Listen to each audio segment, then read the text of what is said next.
तशद्दुद किया जा रहा है और तमाम पाकिस्तान तहरीक इंसाफ के जो कारकुनान पुलिस के हत्थे आए हैं उन पर जो है वो पुलिस की जानिब से जो है वो अभी ये जो तमाम कारकुनान हैं पाकिस्तान तहरीक इंसाफ के पुलिस के हत्थे आ चुके हैं और ये जमान पार्क इमरान खान साहब के घर में मैं इस टाइम मौजूद हूँ और पुलिस जो है वो उनके हत्थे तमाम कारकुनान जो है वो आ चुके हैं और तमाम कारकुनान को पुलिस जो है वो पकड़ रही है। अभी इनको प्रिजन वैन के जरिए जो है वो जेल में पहुंचाया जाएगा और यहाँ पर सांस लेना जो है वो मुश्किल हो चुका है क्योंकि ये एक दफा फिर दूसरी साइड पर पेट्रोल बम की जो है वो बरसात की जा रही है और बस बस बस उधर बैठ जाए।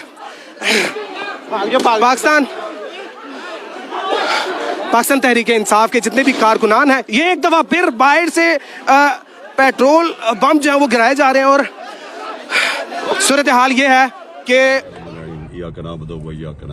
मेरे पाकिस्तानियों, मैं इस वक्त इस्लामाबाद की अदालत जा रहा हूँ। बदकिस्मती से एक्सीडेंट हुआ, मैं थोड़ा लेट हो गया हूँ।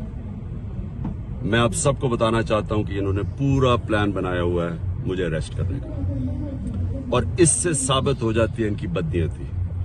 मैं इस्लामाबाद की अदालत में पहले भी जा रहा था। इन्होंने जो मेरे घर के ऊपर हमला किया वो ये मकसद नहीं था कि मुझे इस्लामाबाद की अदालत में पेश करना, मकसद ये था कि मुझे जेल में डालना।